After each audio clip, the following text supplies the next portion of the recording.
Donc c'est pour ça qu'une fois qu'on avait établi cet arc-en-ciel, on avait expliqué cette phrase la dernière fois, Vechen banim de keshet, ou chizu sustifat ketira bechezu yikara ila'a dela listakla. C'est pourquoi que les couleurs de l'arc-en-ciel, elles sont une vision de scorie. Parce que ces couleurs-là, c'est la scorie de la shrina. La shrina, elle ne peut pas se dévoiler dans des couleurs, comme on expliquait la dernière fois, ou en tout cas, c'est juste une manière de voir les choses.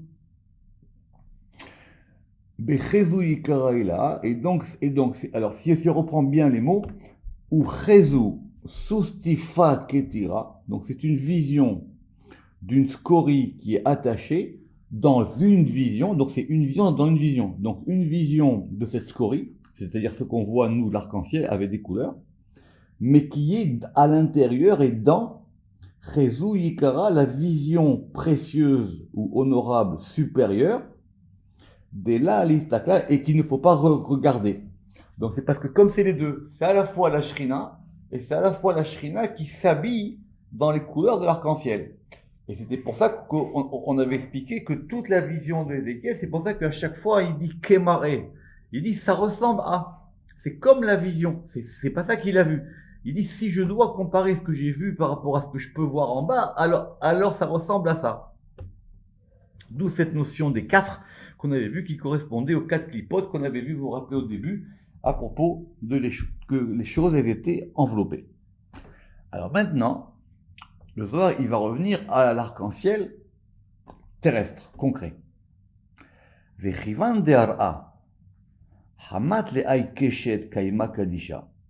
Lorsque maintenant cet arc-en-ciel, il se dévoile en bas, et que la terre le voit. C'est-à-dire quoi que la terre le voit? C'est-à-dire que ça s'imprime dans la terre. C'est-à-dire que maintenant, il y a dans les éléments comme une espèce de dialogue. La terre, elle voit cet arc-en-ciel, it kaimat bekiyuma, et donc elle sait qu'elle ne va pas être détruite. Et donc elle se maintient dans son maintien. Autrement dit, en termes de sphirote, c'est Yisod de Malchut. C'est-à-dire que maintenant, c'est par ce degré de l'arc-en-ciel lié au juste, lié à l'alliance qu'on a vu plus haut, que maintenant ça permet à la Malchut de se maintenir. C'est comme un axe de survie. C'est un arc, c'est quelque chose qui protège. Je disais la dernière fois, c'est comme un bouclier. C'est un bouclier qui fait que maintenant, la chose, elle se maintient. Pourquoi elle se maintient? Parce que peut-être effectivement, elle aurait pu ne pas se maintenir. Donc c'est pour ça que maintenant le Zohar, il va nous ramener au verset de Noach. Ve'alda, et c'est pour ça que c'est écrit. Ve'aita keshet be'anan, et donc lorsque sera cet arc en ciel dans la nuée. Ur etia, et je le verrai. Alors, Ur etia, le Ramak, alors, qui est-ce qui parle quand on dit Ur etia? Vous allez me dire c'est Dieu. Mais ça veut dire quoi ici que c'est Dieu qui parle? Alors, on va lire la suite on va lire la suite du verset. L'iskor beritolam, donc ça va remettre en activité l'alliance du monde. Ben Elohim, entre Elohim, ou ven kol nefesh chaya, et entre chaque âme vivante, bechol basar, dans chaque chair, asher al haaretz, qui est sur la terre. Donc si vous remarquez bien, il y a deux sujets. Lorsque je le verrai, donc c'est moi, je me souviendrai de l'alliance qu'il y a entre Elohim et les êtres vivants. Donc il y a deux sujets. Lorsque je le verrai moi, je me rappellerai qu'il y a une alliance entre qui et qui. Non, pas entre moi, entre Elohim. Oui. Il faut relire, on reprend. Ve'aita keshet be'anan. Lorsque sera le keshet dans la nuée, et que je le verrai, l'iskor, ça me permettra l'iskor, on avait dit que l'iskor c'était le fait d'actualiser l'alliance du monde. Donc quand je vois cet arc-en-ciel-là, je me souviens, savoir j'actualise qu'il y a une alliance entre qui et qui, pas entre moi et les hommes, entre Elohim et les hommes. Très bien. C'est ce qui fait dire au Ramak, c'est quoi cette alliance? Cette alliance qu'en gros, ben Elohim, entre Elohim qui est la Shrina, et entre les hommes. Et donc c'est comme ça que l'arc-en-ciel, c'est une manifestation de la Shrina qui va réactiver l'alliance qu'il y a entre la Shrina et les hommes. Pourquoi?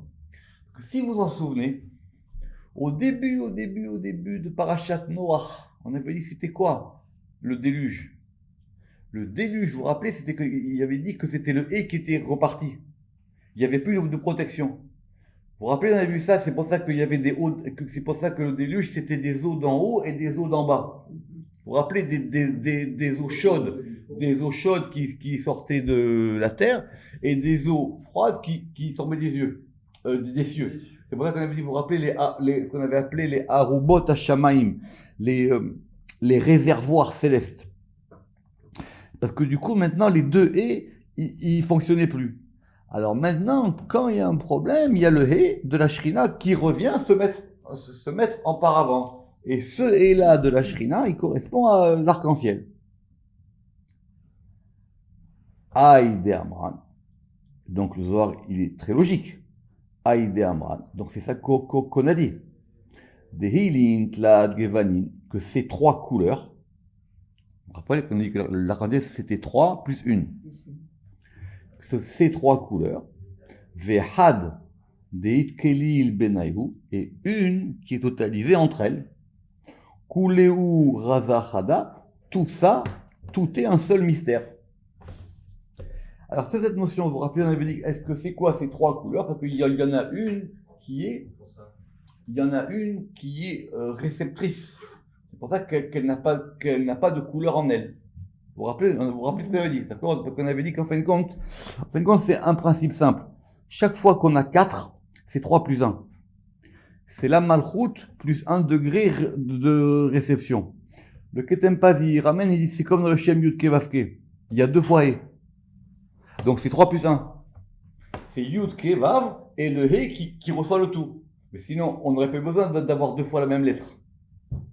Donc tout ça forme un seul mystère.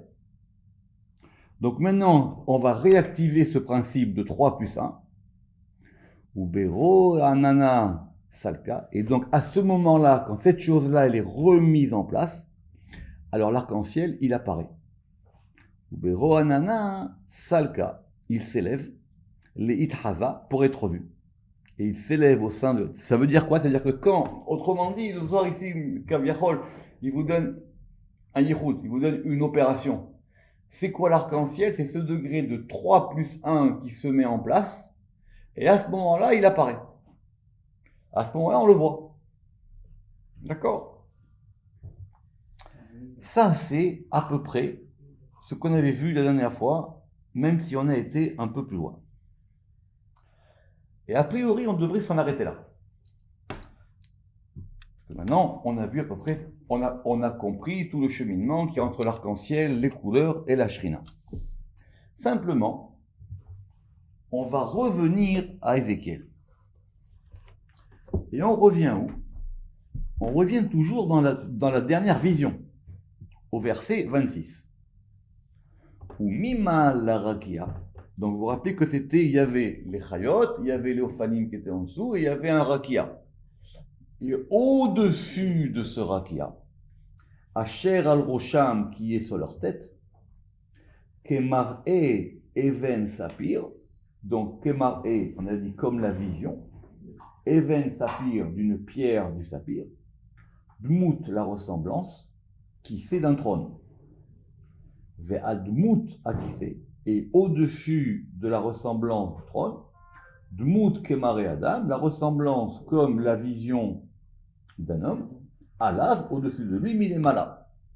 Et le verset 27 qu'on avait vu la dernière fois, Vaer et je vois Ken Chashmal comme un Chashmal, Kemare Esh comme une vision de feu, Beit la Saviv qui est comme une maison pour elle, Saviv autour, Mimare Motna Vumala, de la vision de ses hanches, ou des cuisses, des reins au et au-dessus, et de la vision de ses reins ou de ses cuisses jusqu'en dessous, et j'ai vu comme Kemare Esh, Venerol Saviv, et j'ai vu comme une vision de feu, et un éclat qui l'entoure, et ça ressemble au verset 28, comme la vision de l'arc-en-ciel. Très bien.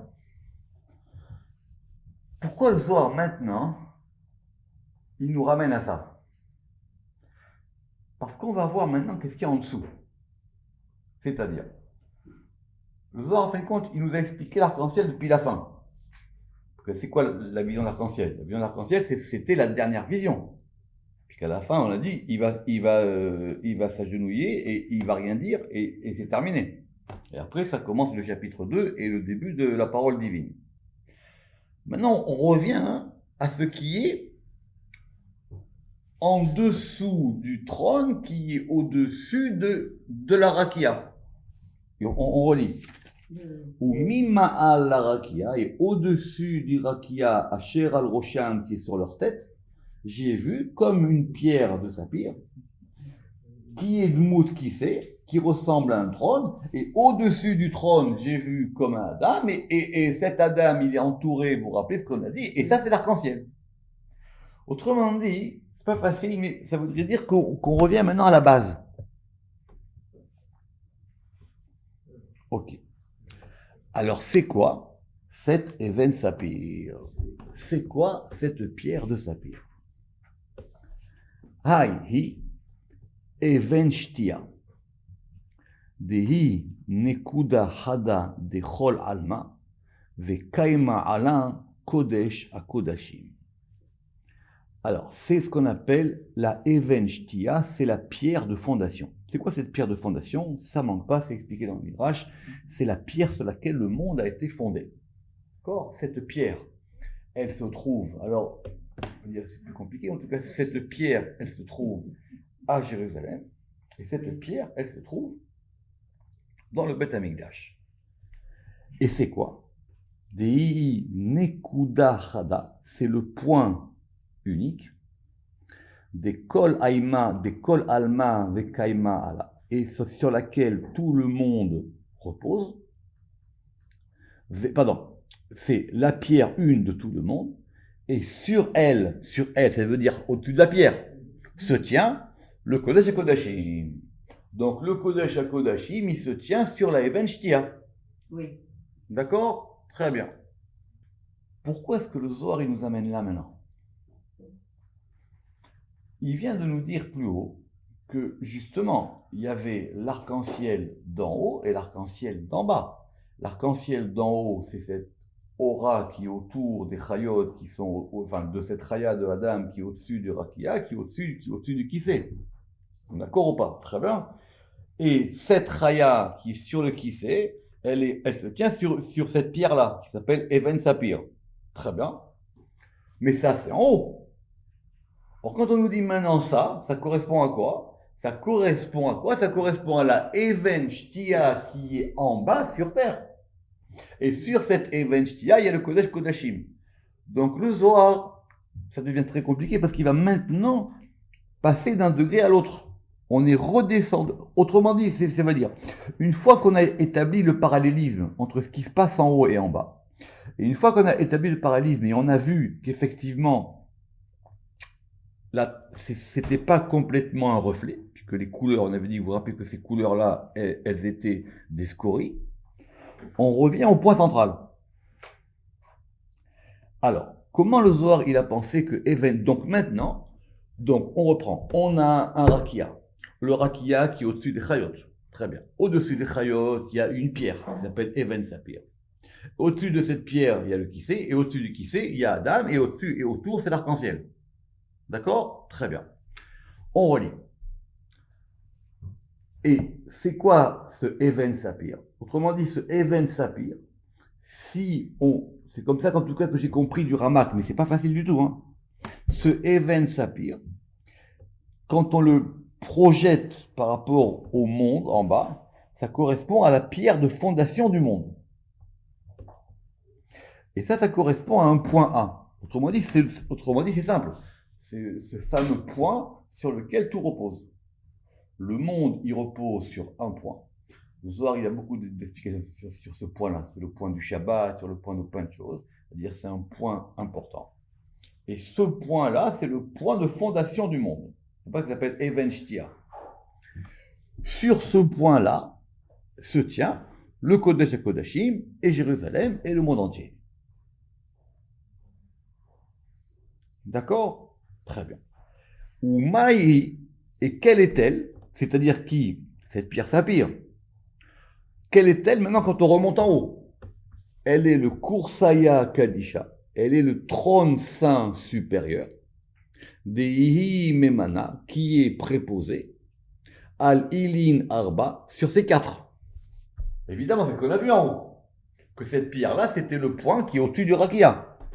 Et ce point qui est au-dessus du Rakia, c'est lui qui est préposé sur les quatre qui sont en dessous du Rakia. Ilin Arba, Dmout Kissé, et donc ça ressemble à un trône. Be Arba Samchin, et ce trône-là, il a 4 piliers ou il a 4 pieds. Autrement dit, notre principe de 4, d'en haut, on va le retrouver à un autre degré. Comment est-ce que je veux dire? Le Zohar, il fait un parallélisme entre ce qui se passe en haut qu'on vient de voir dans Ézéchiel, avec ce qui se passe en bas par rapport à ça. Très bien. Et l'arc-en-ciel dans tout ça? L'arc-en-ciel maintenant, il ne nous intéresse plus. Parce qu'on veut maintenant comprendre le fondement de la chose. C'était quoi dans Ézéchiel, l'arc-en-ciel? C'était l'aura qui était au-dessus du rakia, et le rakia au-dessus, il y a un trône, et au-dessus du trône, c'était entouré par un aura, et le prophète, il a dit, ça ressemble à un arc-en-ciel. D'accord ou pas? Très bien. Maintenant, sans l'oubli. C'est plus notre problème maintenant. Maintenant, on revient au fondement de la chose. Or, ce fondement, c'est un trône. Et ce trône, il tient sur 4 piliers. Alors, ce que le Zohar, il sous-entend ici, si j'ai bien compris, c'est que ces 4 piliers, ça correspond aux 4 ophanim, aux 4 ayot qui sont en bas. Ok. Vedahu Torah Shebealpe. Et ça correspond à la Torah qui est sur la bouche, la Torah orale. Autrement dit, ça correspond à Malchut. Si vous avez bien suivi toutes les étapes, vous voyez bien donc que il y a un fondement, et ce fondement, il repose sur la Torah orale, Torah Shebealpe, qui est donc la Malchut. Et donc le Zohar maintenant, une fois qu'il vous a posé ça, il n'a plus aucun problème à tirer le fil. Et on lit la suite du verset. Ve'admut hakiseh, et au-dessus de la ressemblance du trône. Dmut, on a la ressemblance, Kemar et Adam, comme la vision d'un homme, Alav milemana, au-dessus de lui depuis en haut. Nachon ou pas? Très bien. Et qu'est-ce qu'il y a au-dessus de cet homme? Si vous connaissez bien vos versets, vous avez travaillé le 27 et le 28. Qu'est-ce qu'il y a au-dessus? Au-dessus, c'est entouré d'un éclat de feu, et c'est cet éclat de feu qu'on appelle arc-en-ciel. Oui. Nachon ou pas? Oui. Très bien. Autrement dit, sur le trône, il y a quelqu'un. Alors, il y a un principe très simple. Toutes ces histoires de Merkava et de trône, c'est facile. Le Ramak, il dit c'est comme ça. C'est une assise. Quand on a une assise, on a quelque chose sur lequel on peut s'asseoir. Donc, la Merkava, c'est et le trône, c'est quelque chose sur lequel on peut s'asseoir. C'est-à-dire, je peux m'appuyer dessus. Je me repose, je m'assois. Donc, si je m'assois, je suis au-dessus. Et si je m'assois, c'est que c'est capable de supporter mon poids et de supporter ce que je suis.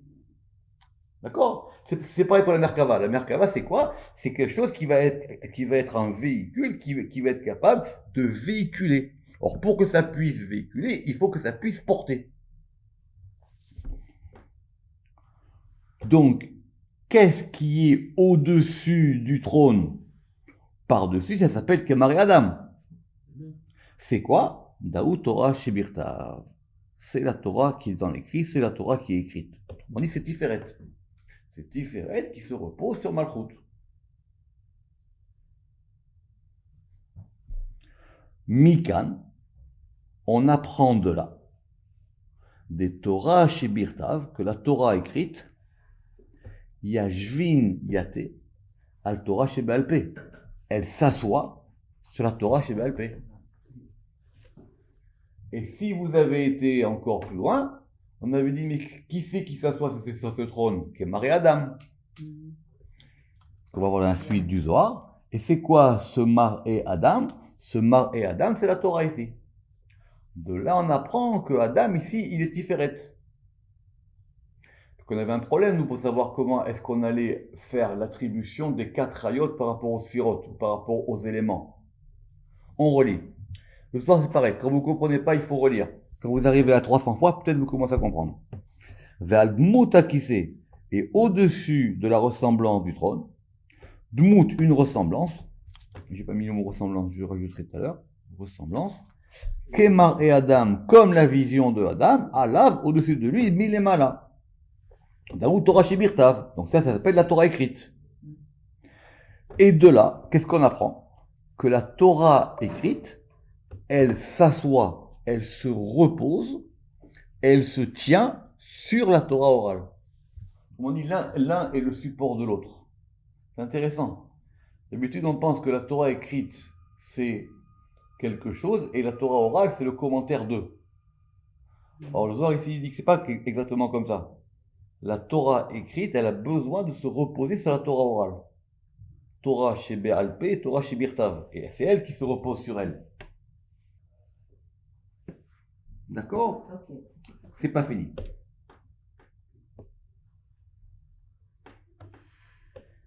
Et donc,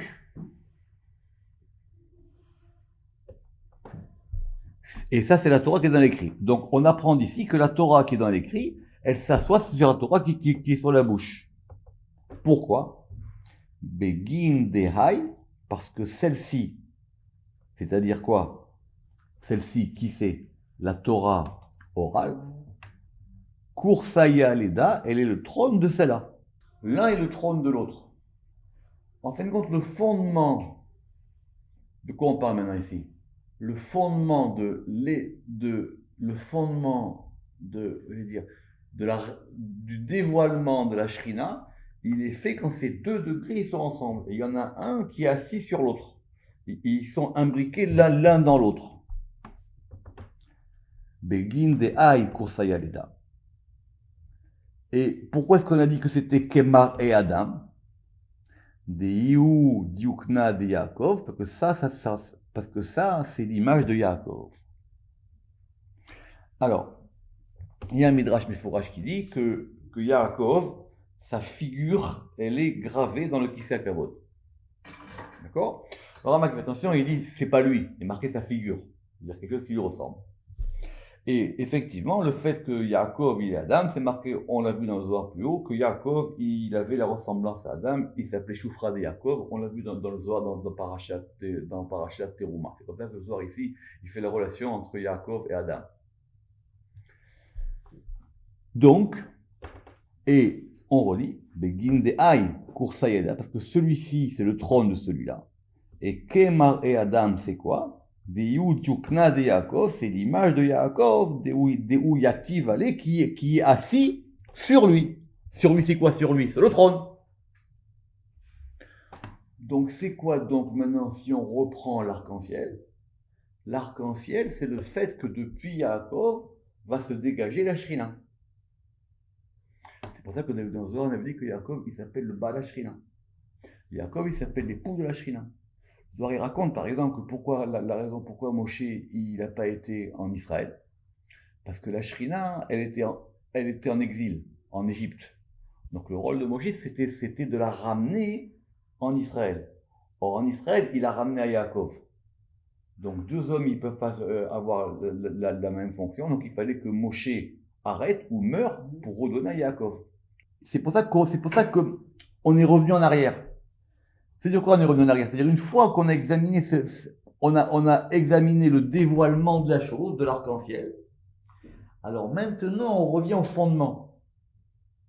Or ce fondement-là, il correspond à Torah Shebirtav sur Torah Shebe'alpé, qui correspond à Tiferet par rapport à Malchut, et qui repose sur un élément fondamental qui s'appelle ce Even Sapir. Sur ce Even Sapir, on allait parler de ça dans Shar Pratel Shemot du Ramak, c'est un sujet à part, pour comprendre maintenant comment est-ce que c'est ça qui va déclencher la Shrina. On ne peut pas aller plus loin que ce Zohar, ce sont des choses très compliquées. On a terminé. Baruch Adonai Le'olam, Amen ve Amen.